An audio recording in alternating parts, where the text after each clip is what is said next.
నమస్తే. ప్రస్తుతం మనం సోమాజిగూడ ప్రెస్ క్లబ్‌లో ప్రధానంగా ఇప్పుడు ఎస్సీ వర్గీకరణ గురించి నడుస్తుంది. అయితే ఒకవైపు చూసుకుంటే 1,00,000 డప్పులు 1000 గొంతుకలు అని చెప్పేసి మందకృష్ణ మాదిగ ఎంఆర్‌పీఎస్ ఆధ్వర్యంలో ఫిబ్రవరి 7వ తారీఖున హైదరాబాద్‌ని పిలుపునిచ్చారు. అండ్ అలాగే ఇంకో వైపు చూసుకుంటే ఇటు మాలా సామాజిక వర్గానికి సంబంధించి సంఘాలు కూడా అన్ని కూడా ఫిబ్రవరి 9వ తారీఖున సేవ్ కాన్స్టిట్యూషన్ అని చెప్పేసి భారీ బహిరంగ సభకు కూడా పిలుపునివ్వడం జరిగింది. అసలు ఎందుకు ఇట్లా జరుగుతుంది ఏంటి అని చెప్పేసి మాట్లాడదాం. మనతో పాటు మాట్లాడడానికి దిగంబర్ కాంబ్లే గారు ఉన్నారు. అన్న నమస్తే అన్న. మీరు రెండు సభలను కంపారిజన్ చేయడానికి కాదు. 1,00,000 డప్పులు 1000 గొంతుకలు ఇది రాజ్యాంగ వ్యతిరేక సభ. భారత రాజ్యాంగానికి వ్యతిరేకంగా వర్గీకరణ జరగాలని రాజ్యాంగ వ్యతిరేక శక్తులు జరుపుతున్న సభ.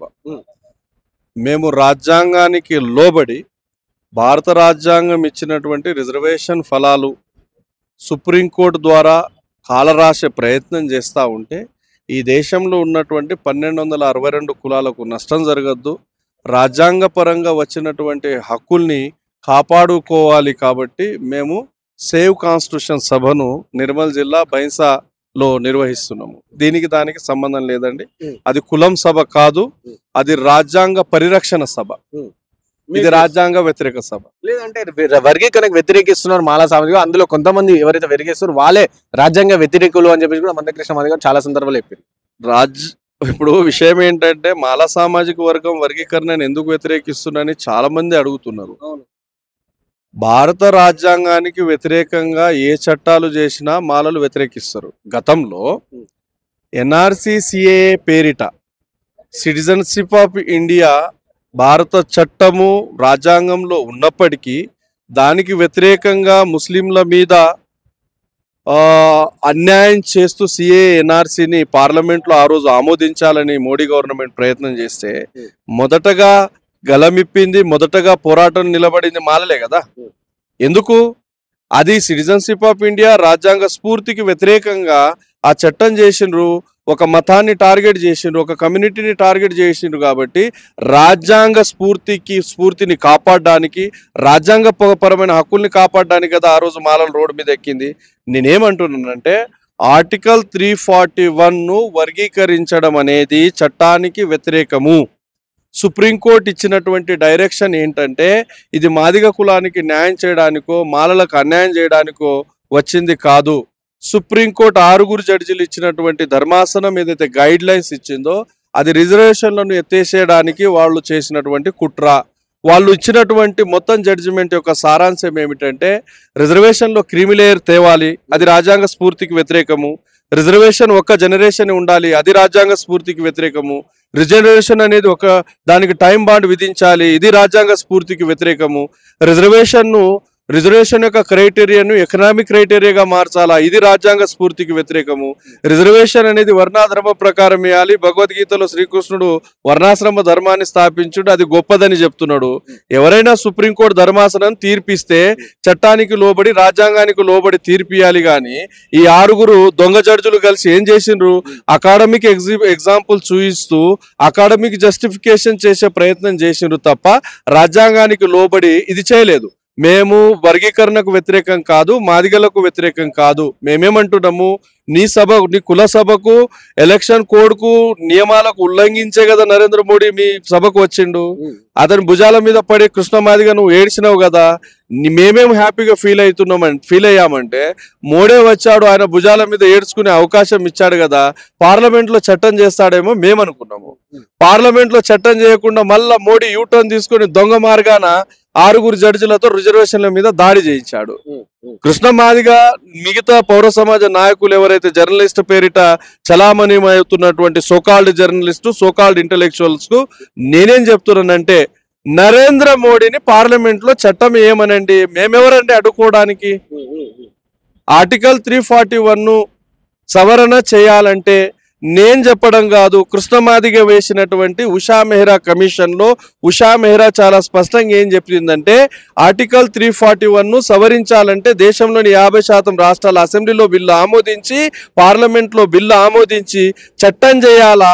ఈ చట్టాన్ని 341 క్లాస్ 3 కింద చేర్చాలని ఉషా మెహ్రా కమిషన్ చెప్పింది. ఇప్పుడు ఉషా మెహ్రా కమిషన్ నువ్వేసిన కమిషనే చెప్పింది కదా, మరి నువ్వు ఇప్పుడు ఎట్లా రాజ్యాంగ చట్టానికి లోబడి సుప్రీంకోర్టు ద్వారా దొడ్డిదారుని వస్తా అంటే మేమెట్లా ఒప్పుకునేది? రాజ్యాంగం ప్రకారం మీరు ఏ శక్తులతో కలుస్తారా, ఏ అప్రజాస్వామిక వాదులతో కలుస్తారా, దొంగలతో కలుస్తారా, దొంగల ముఠాతో కలుస్తారా, మాకు సంబంధం లేని విషయం అండి. రాజ్యాంగ ప్రక్రియ ప్రకారం మీరు చేసుకోండి, మాకు ఏ ఆబ్జెక్షన్ లేదు. ఇది మా వాదన. అది రాజ్యాంగానికి వ్యతిరేకం కాబట్టి మేము ఖచ్చితంగా దాన్ని వ్యతిరేకిస్తాం. అంటే రాజ్యాంగం వ్యతిరేకం కాదు. సో 30 ఏళ్లుగా మేము పోరాడుతా ఉన్నాం. సో కంప్లీట్ గా మాలా సామాజిక వర్గం వాళ్ళే చాలా వరకు దోచుకు తిన్నారు. అందుకని మేము ఇప్పుడు చేయాలి, అట్లీస్ట్ మాకు ఇప్పుడు ఏమంటారు, ఇప్పుడు మేము చైతన్యమైన మా సామాజిక వర్గం, అందుకని మేము ఇప్పుడు రోడ్ల మీద కోసం మేము చేస్తున్నాం వాళ్ళు ప్రధానంగా చెప్తా ఉన్నారు. సరే, కృష్ణమాదిగా ఆయన సర్వైవ్ అవ్వడానికి రకరకాల అబద్ధాలను లిస్ట్ అవుట్ చేసుకొని బీజేపీ ఆర్ఎస్ఎస్ ను స్థాపించడానికి ఆయన ఒక కృషి చేస్తున్నారు. మిగతా ఇంటెలెక్చువల్స్ గడ్డి తింటున్నారండి. ప్రొఫెసర్ విశ్వేశ్వరయ్య కడుపుకు అన్నమే తింటున్నాడు కదా, ప్రొఫెసర్ తిరుమలి కడుపుకు అన్నమే తింటున్నాడు కదా, జర్నలిస్ట్ విఠల్ అన్నమే తింటున్నాడా? నేనేమంటున్నానంటే కృష్ణమాదిగా వేయించినటువంటి కమిషనే ఉషా మెహ్రానే పేజ్ నంబర్ 54లో Madigas are better than Malas అని రిపోర్ట్ ఇచ్చింది. నేను చెప్పడం పక్కన పెట్టండి. రెండవది, ఇప్పుడు జర్నలిస్ట్ పృథ్వీరాజ్ అయినా, వీళ్ళు ఎక్కడ జర్నలిస్ట్ లో కానీ, రెండవది విఠల్ అయినా, వీళ్లకు విమలక్కకు ఈ ప్రొఫెసర్లు సోకాల్డ్ నాయకులకు మేము సూటిగా ఈరోజు ప్రెస్ మీట్లు ఏం చెప్తున్నాం, మాదిగల కంటే మాలలు ఎక్కువ లబ్ధి పొందుందని మీరు నిరూపించినట్లయితే 30 లక్షల రివార్డ్ ప్రకటించినామండి. ఎవరైనా రండి, నిరూపించండి, 30 లక్షలు తీసుకెళ్ళండి. అంటే దాంట్లో ఎంత పెద్ద అబద్ధం ఉంటే మేము 30 లక్షలు ప్రకటిస్తున్నాం అన్నాం? నిజం ఉంటే అంటామా? రేపు మీరు నిరూపిస్తే నేను మీకు 30 లక్షలు ఇవ్వాలి కదా, నిజం ఉంటే ఇవ్వాలి కదా. అది నిజం కాదు కాబట్టి మా దగ్గర అథ్లెంటిక్ డాటా ఉంది కాబట్టి మేము చెప్తున్నాం, మాలలు ఎక్కడ దోచుకు తినలేదు, మాలలు ఎక్కడా లబ్ధి పొందలేదు. ఇది కృష్ణమాదిగా అండ్ ఎంఆర్పిఎస్ బ్యాచ్ చేస్తున్నటువంటి గ్లోబల్ ప్రచారం తప్ప ఇంకేం కాదు. వాళ్ళ మాటలో వాళ్ళ మాయలో పడినటువంటి మిగతా పౌర సమాజ నాయకులుగా చలామణి అవుతున్నటువంటి వాళ్ళు క్రాస్ చెక్ చేయకుండా వాళ్ళకు వన్ సైడ్ మద్దతు ఇచ్చారు. ఇవ్వడానికి కారణం ఏంటంటే పృథ్వీరాజ్ గతంలో ఎవరు బండి సంజయ్తో కుమ్మక్కై తెలంగాణ రాష్ట్రంలో బీజేపీని తేవడానికి ఆయన కలిసిండు. కారణం ఏంటంటే ఈయన కాపు ఆయన కాపు. రెండవ ఇంట్రెస్ట్ ఏంటంటే జర్నలిస్ట్ విఠల్, ఈయన ఓ కాపు. వీళ్ళు ముగ్గురు కలిసి కృష్ణమాదిగా, జర్నలిస్ట్ విఠల్ అండ్ పృథ్వీరాజ్ తెలంగాణ రాష్ట్రంలో కాంగ్రెస్ ప్రభుత్వాన్ని డిస్టర్బ్ చేసి బీజేపీ ప్రభుత్వాన్ని బీజేపీని తేవడానికి వీళ్ళు ఒక దొంగ నాటకం ఆడుతున్నారు. ఆ నాటకంలో భాగంగానే ప్రెస్ మీట్లు పెట్టి, ఇప్పుడు నేనేమంటున్నా, విఠల్ ఎవరికైనా మద్దతు ఇవ్వచ్చండి, ప్రజాస్వామ్యము భారత రాజ్యాంగం అడిగిచ్చిన స్వేచ్ఛ. పృథ్వీరాజ్ ఎవరికైనా మద్దతు ఇవ్వచ్చు, అదే అతనికి ఇచ్చినటువంటి స్వేచ్ఛ. మీరు ఎవరికైనా మద్దతు ఇవ్వండి, ఏ సిద్ధాంతానికైనా ఇవ్వండి, నా కులాన్ని అనే అర్హత నీకు ఎక్కడిది? విఠల్కు నేను అడుగుతున్నా, మాలలు సామాజిక స్మగ్లర్లని నువ్వు ఎట్లా అంటావు? నీ స్మగ్లింగ్ గురించి బయట పెట్టమంటావా? స్మగ్లర్లకు స్మగ్లర్లే కనబడతారు. నువ్వు టీవీ9 నుండి ఎందుకు వెళ్ళిపోయినావు, తర్వాత జర్నలిస్ట్ గా ఎందుకు కొనసాగలే, నీ బ్లాక్మెయిల్ రాజకీయాలు, బ్లాక్మెయిల్ సంపాదనలు మాకు తెలియవంటావా? విఠల్ ఒక విషయం గుర్తు పెట్టుకోవాలి, మేము ప్రజాస్వామిక వాదులం కాబట్టి ఇంకా 3 రోజులైనా ఆయన స్వేచ్ఛగా తిరగగలుగుతుండేమో. కేవలం 1% లేని కోమట్లు సామాజిక స్మగ్లర్లు అన్నందుకు కంచాయిలను గేరావు చేస్తే 2 సంవత్సరాలు ఇంటి బయట అడుగు పెట్టలేదు కంచాయిలే గారు. అవునా కాదా? 10% ఉన్నాం. ఈ దేశంలోనే అత్యంత చైతన్యవంతమైన కులం. మేము తలుచుకుంటే విఠల్ సోకాల్డ్ జర్నలిస్ట్ ఉత్సవాలన్న మా అనుమతి తీసుకొని పోయాల. కానీ మేము రాజ్యాంగ ప్రేమికులం, ప్రజాస్వామ్యబద్ధంగా ఉన్నాం. అనుకోకుండా మాట జారినేమో అనుకుంటున్నాం. నిజంగా ఒకవేళ నిజంగా అని ఉన్నా నిరూపించాలా, 30 లక్షల రివార్డ్ ను విఠల్ తీసుకోవాలి. ఉద్యోగాలలో చైతన్యం కాదు, మాకు రాజ్యాధికారంలో కావాలి. ఇప్పుడు ఉద్యోగాల పక్కన పెడితే మాకు రాజ్యాధికారం, ఎందుకంటే ఇప్పుడున్న ప్రెసెంట్ కాంగ్రెస్ గవర్నమెంట్ లో కూడా సో ఉన్న రాజ్యాధికార ఫలాలను కూడా మాల సామాజిక వర్గమే తీసుకుంటుంది అని చెప్పేసి, అందుకని మాకు రాజ్యాధికారం కావాలని చెప్పేసి మంద కృష్ణమాది గారు. కృష్ణమాదిగా సరే అబద్ధాలు చెప్తాడండి.